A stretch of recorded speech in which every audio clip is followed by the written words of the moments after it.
Comment réussir le back lever? C'est ce qu'on va voir aujourd'hui.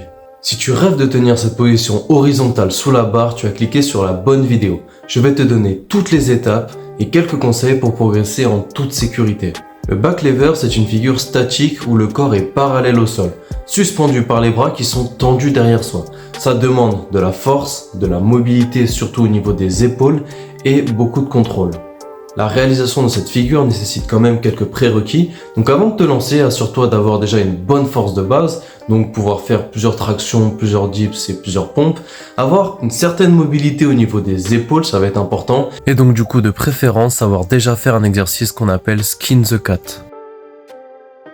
Et si jamais tu as besoin de travailler ta mobilité d'épaule, notamment dans cette configuration donc de back lever, ce que je vais te proposer, c'est de venir attraper derrière toi, ça peut être un espalier ou une échelle, et de venir en fait avancer ton corps jusqu'à sentir les muscles qui sont devant ton épaule tirer. Et en gros, tu vas venir étirer ton deltoïde antérieur et ta longue portion du biceps brachial. Et ça en fait, tu vas pouvoir le répéter 3 à 4 fois, et les étirements en règle générale, tu peux les faire tous les jours. Comme toujours, avant de te lancer dans l'apprentissage d'une figure, il est conseillé de bien s'échauffer, donc bien chauffer les groupes musculaires qui vont être sollicités. Pense bien à chauffer notamment la coiffe des rotateurs, donc avec un élastique c'est pas mal. Et de mobiliser les articulations qui vont être sollicitées, donc comme toujours les épaules, les coudes et les poignets. Ok, on va voir les différentes étapes pour réussir le back lever, et ces étapes-là, tu pourras les faire 2 à 3 fois par semaine. La première étape va s'appeler le tuck back lever. Donc en gros, on va commencer les genoux rentrés contre la poitrine. On va être en boule, littéralement. Et l'objectif, ça va être d'apprendre à bien engager les épaules et à trouver une bonne position horizontale. Au début, on va tenir quelques secondes, mais l'objectif, ça va être petit à petit de se rapprocher des 10 secondes. Pour la deuxième étape, on va éloigner un petit peu les genoux et garder un angle de 90 degrés entre les cuisses et le torse. Et puis on va augmenter petit à petit cet angle-là. Et pareil, on essaye de tenir une dizaine de secondes. L'étape suivante, ça va consister à tendre une jambe et à plier l'autre. Et pareil, on tient une dizaine de secondes et on alterne de jambes. Une fois que tu es bien à l'aise avec cette étape, on va passer à l'étape suivante où on va venir ouvrir les jambes en écart latéral en fait, jambes bien tendues.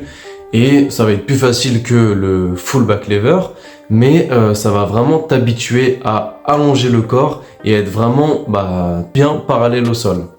L'avant-dernière étape avant le full back lever, ça va être la négative. Donc du coup, on va venir monter vraiment en back lever, donc bien tendu, bien gainé.